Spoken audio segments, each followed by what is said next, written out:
In Mason Ridge County, Kentucky, everybody knew how stocker calves were supposed to be run. You bought them light in March. You put them on fescue and clover. You ran every calf through the chute with Dewormer on arrival. And you ran them again before the sale barn in the fall. Nobody called it a theory. Nobody even called it a program. It was just the way cattle had always moved through the year. Then a 24-year-old woman named Mara Bell came home from college, backed a ragged blue chicken trailer into her father's south pasture, and said she was going to use laying hens to help manage cattle parasites. Not replace the medicine. Not turn a cattle farm into a petting zoo. Use the hens, the grass, and a notebook full of fecal egg counts to find out which calves actually needed treatment. At Pine Hollow Co-op, the old livestock advisor heard the plan and laughed into his coffee. "Hens," he said, looking around at the men by the mineral counter. "You're going to fix cattle with hens." 2 summers later, after the wettest spring anyone could remember, those same men were pulling rough-coated calves off pasture early because the drugs they trusted were not working the way they used to.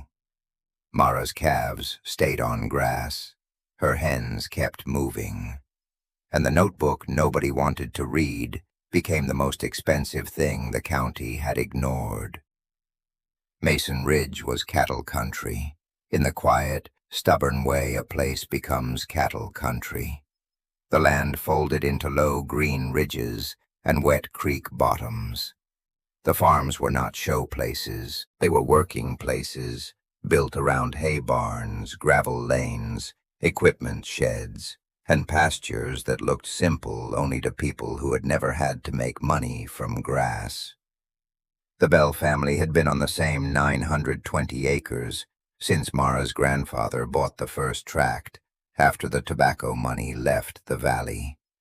Her father, Raymond Bell, had a reputation for not wasting words or checks.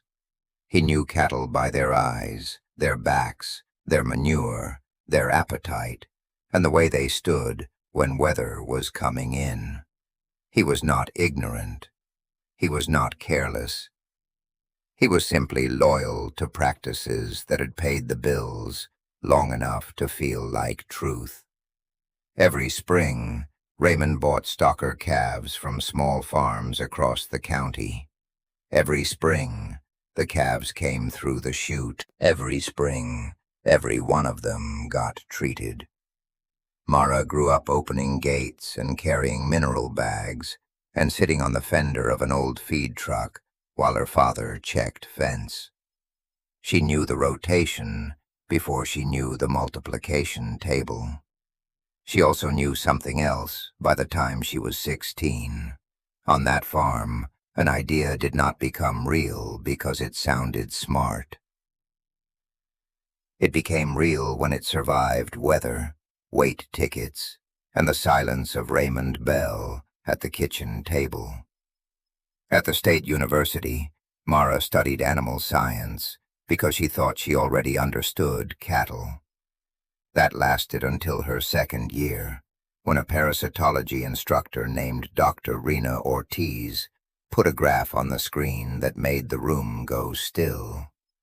It showed fecal egg count reduction tests from grazing operations across the lower Midwest. The pattern was not dramatic at first glance. It was worse than dramatic. It was ordinary. The same drug classes used year after year were losing strength, not everywhere at once, not in a single collapse, but farm by farm, pasture by pasture, quietly enough that most producers could blame rain, feed, genetics, or bad luck before they blamed resistance. Dr. Ortiz did not preach. She just showed the math. Treat every animal on the calendar, whether it needs it or not, and you put constant selection pressure on the parasites. The susceptible worms die. The resistant ones remain. Then you breed the problem into the next grazing season. But in a herd, parasites are not spread evenly. A minority of animals carries most of the burden. If you identify those animals with fecal egg counts and treat only the ones above the threshold, you reduce the parasite load, while leaving enough unexposed parasites in the pasture to dilute resistance. The word for that safe, unexposed population was refugia. Mara wrote it down in capital letters. Then came the part that sounded foolish until she understood it. Poultry following cattle could interrupt part of the parasite cycle on the pasture itself. Hens scratch manure pats. They break crusted dung apart. They eat fly larvae. They forage through the top layer of grass and soil, where infective larvae wait for the next grazing mouth. No, the hens were not magic, but timed correctly behind the cattle, they were a biological rake, moving through the field at exactly the point where the field was most dangerous. Mara went home for Christmas with a binder. Raymond listened because he was her father. He frowned because he was Raymond. She wanted to start with 160 acres on the South Ridge, 280 laying hens in 2 mobile units. Cattle moved on a 10-day rotation.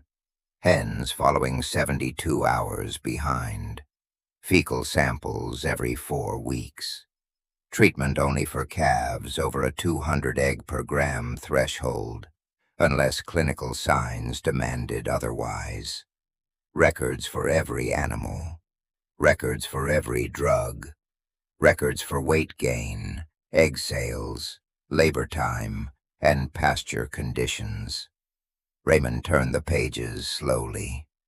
"What happens when the bottom field gets wet?" he asked. "I hold the hens on the ridge paddock and delay the cattle move by a day." "What happens in winter?" "They go in the old equipment shed with deep bedding." "What happens if your counts are wrong?" "They won't be guesses. I'll send samples to the diagnostic lab and rerun reduction tests after treatment." He read another page. Then he said, "Try it on the South Ridge. Don't make me regret it." That was as close to a blessing as Mara was going to get.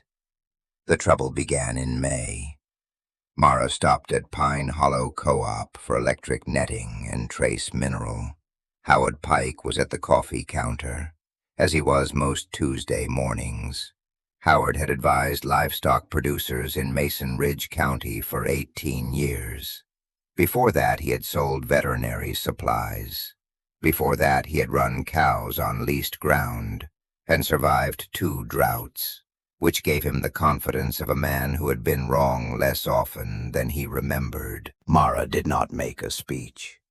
She only mentioned the pilot when a neighbor asked why she needed so much netting. She explained the fecal counts. She explained the treatment threshold. Then she said the hens would follow the cattle. Howard smiled, not cruelly. Worse than cruelly, patiently. "Hens," he said. "Mara, if worms could be fixed with hens, your granddaddy would have done it." A few men laughed. One of them shook his head. Howard leaned back against the counter and said, "There's a reason the chute was invented. You want healthy calves, you run them through and treat them." Mara felt heat rise in her throat, but she did not argue. An argument would have turned the idea into a personality contest, and she did not want to win a personality contest. She wanted numbers. So she went home and built the first chicken unit out of cattle panels, salvaged tin, a bent hay wagon, and every spare hour she had. The hens arrived in June, brown layers with sharp eyes and restless feet. Mara set them 72 hours behind the first cattle group and watched them hit the pasture like a crew of tiny inspectors. They scratched through manure pats. They spread clumps. They worked the damp grass edges. At dusk, they climbed into the wagon, and Mara moved the netting again. Every 28 days, she collected fecal samples from a rotating set of calves. She labeled each bag. She logged the animal number.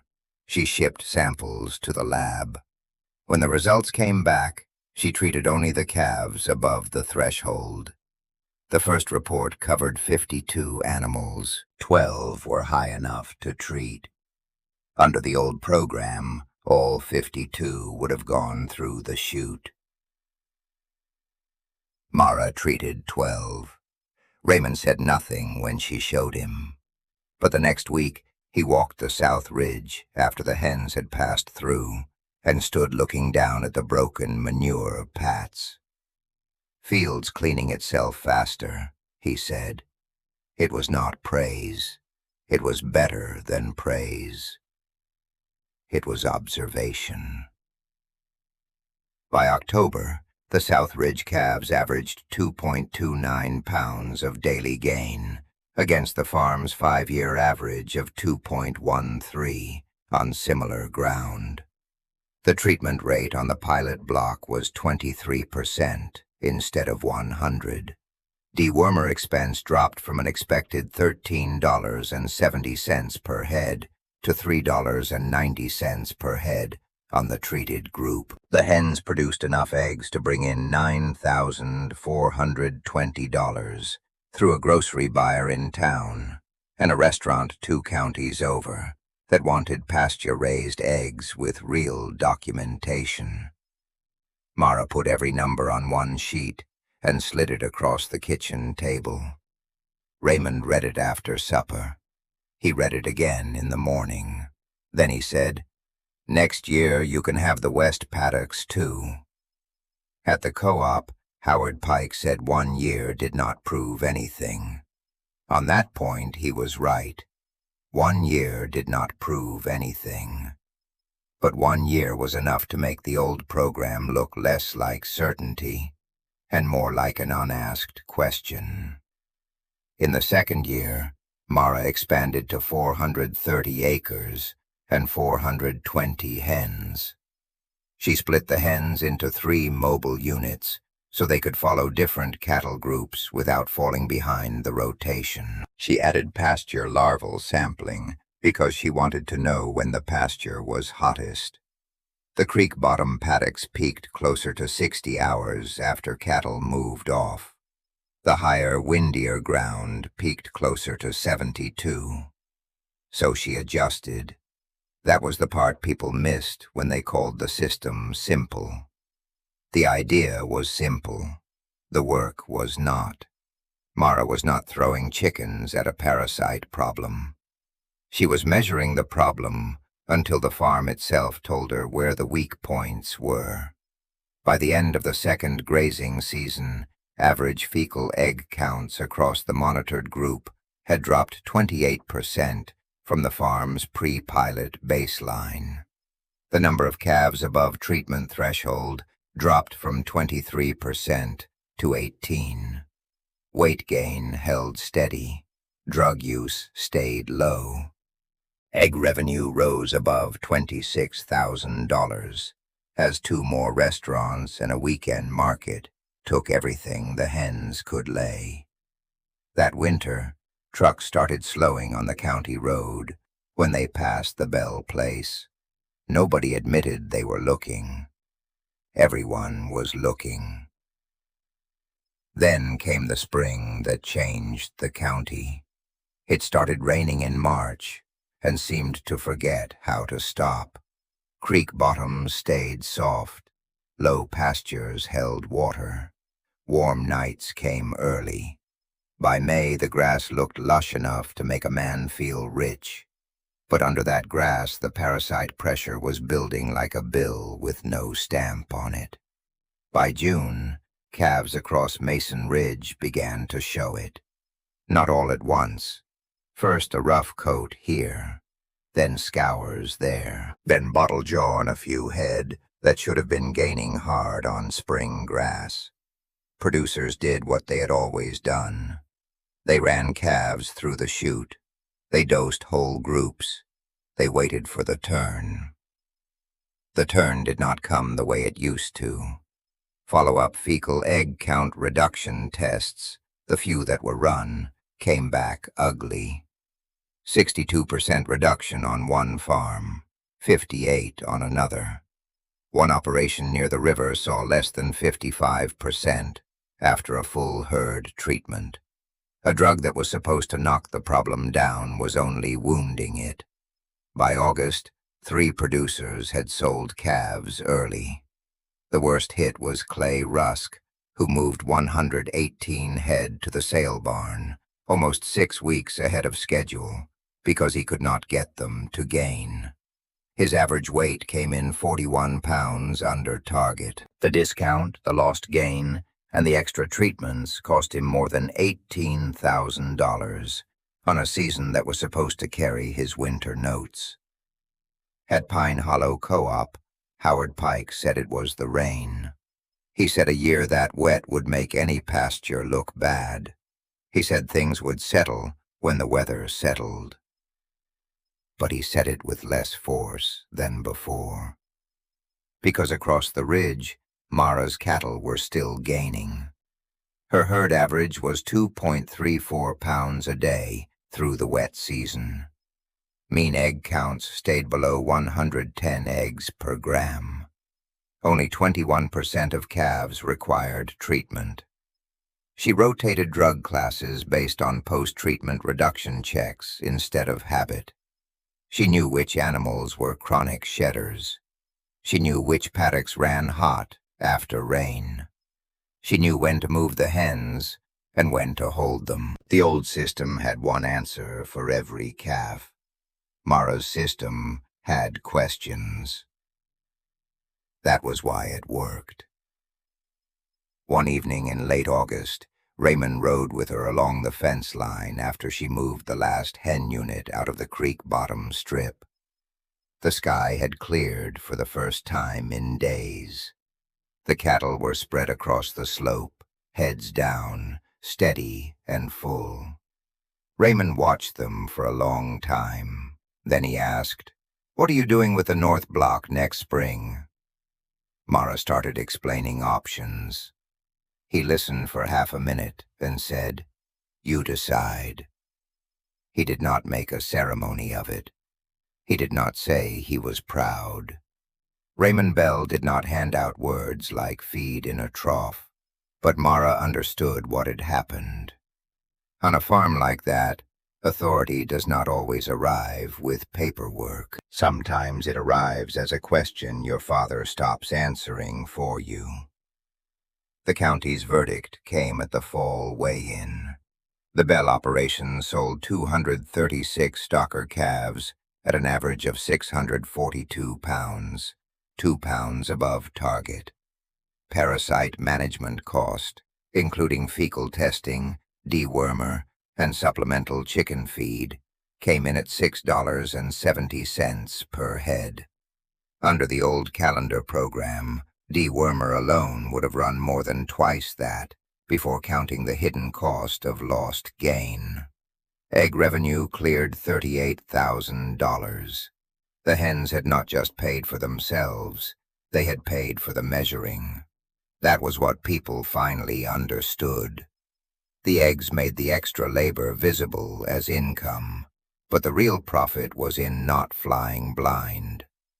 3 weeks later, Howard Pike drove out to the Bell farm. Mara saw his county truck from the barn doorway and knew before he got out why he had come. He sat in the cab for a few seconds, looking at the pasture, rehearsing something he did not want to say. Then he walked toward her. "Morning," he said. "Morning." He looked past her at the hen units parked along the lower lane. "I've been looking at your numbers." Mara waited. Howard cleared his throat. "I was wondering if you'd walk me through the protocol." She let the silence sit there. Then she said, "I thought the answer was the chute." Howard looked down at his boots. "I said that." He took a breath. I knew what I knew. That wasn't enough. It was not a polished apology. It was not the kind of line a better man would have prepared, but it was honest enough to open the gate. Mara walked him through everything: the maps, the lab reports, the treatment logs, the egg revenue, the per-head comparisons, the paddock notes after rain, the reduction tests by drug class, the animals she had flagged as chronic high shedders, the timing adjustments between the ridge and the creek bottom. Howard asked defensive questions at first, then useful ones. By the second hour, he was taking notes fast enough that Mara had to slow down. When they reached the last page, he said, "Can I share this?" Mara said, "Yes, but share the right lesson." "What lesson is that?" "The hens aren't the system," she said. "The system is measuring before you medicate. The hens just helped the pasture carry part of the load." Howard wrote that down. By the next February, he had organized a fecal egg count workshop at the extension office. 41 producers showed up, which was 40 more than Mara expected, and one more than the room comfortably held. Dr. Ortiz came down to explain resistance, refugia, and targeted selective treatment. Mara stood at the front with her farm records and did what her instructor had once done for her. She showed the line. She showed where the county's wall had been. No one laughed at the word hens. By the end of that year, 9 operations in Mason Ridge County were using some kind of fecal monitoring. 4 were treating selectively instead of by calendar. 2 had built poultry-follow systems, including Clay Rusk, who started with 90 hens and called Mara 3 times in the first week because the netting kept shorting in wet grass. She answered every call. The co-op changed, too.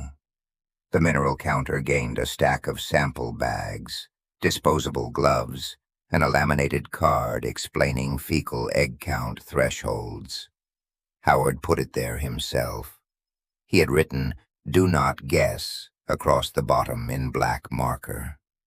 The same men who once laughed now argued about reduction percentages over coffee. It was not a revolution with banners. It was quieter than that. It was a county learning to open the ledger under its own feet. In the winter of 2024, Mara was invited to speak at the state cattlemen's meeting. She stood in front of producers, veterinarians, extension agents, feed reps, and men who had spent more years in cattle than she had spent alive. She did not tell them they were backward. She did not tell them she had been right. She showed them the numbers. A 31% drop in mean egg counts across the monitored herd after 3 seasons. Selective treatment holding between 18 and 23% of calves, instead of blanket treatment. Sale weights meeting target through the wet year. Drug costs down sharply from the old program. Egg sales strong enough to fund the monitoring. Reduction tests that caught weak drug performance before it became a wreck. When she finished, the room stayed quiet. Then someone in the back started clapping. Mara looked toward the 4th row and saw Raymond sitting there in his church jacket, hands still on his knees. He had driven 2 hours without telling her he was coming. He was not clapping. His eyes were wet. For Raymond Bell, that was thunder. A few months later, Mara was repairing electric netting in the equipment shed when her 5-year-old niece, Lila, wandered in holding a handful of clover and a question. "Why do the hens go where the cows already ate?" "To clean up what can make them sick," Mara said. Lila studied the clover. "What if the grass helped too?" Mara looked at her. The question was clumsy, but the shape of it was not. It pointed toward bioactive forages, condensed tannins, chicory, bird's foot trefoil, sainfoin, all the research Mara had saved in a folder and not yet had time to test. She took the clover from Lila's hand and smiled. "That," she said, "is a question worth measuring." The farm did not become finished after that. Good farms never do. They keep changing because weather changes, biology changes, markets change, and the smartest person in the room is usually the one willing to admit the room has not asked every question yet. Howard Pike is still the livestock advisor in Mason Ridge County. He is better at it now, not because he became younger or softer, but because he finally let evidence interrupt his certainty. Raymond Bell still walks the pastures in the morning. He still checks eyes, backs, manure, appetite, and weather. Now he also checks the hen water and moves a paddock flag when the wind leans it sideways. Mara still runs cattle on the same ridge ground. She keeps hens behind the herd, lab reports in binders, egg records in a spreadsheet, and a forage folder on her desk with Lila's clover pressed between 2 pages. The pasture was keeping score long before anyone opened the book. Mara opened it. And in a county where everyone thought the medicine was the answer, she proved the real danger was not worms, or rain, or even resistance. The danger was treating a tradition like knowledge after the pasture had already started proving it wrong.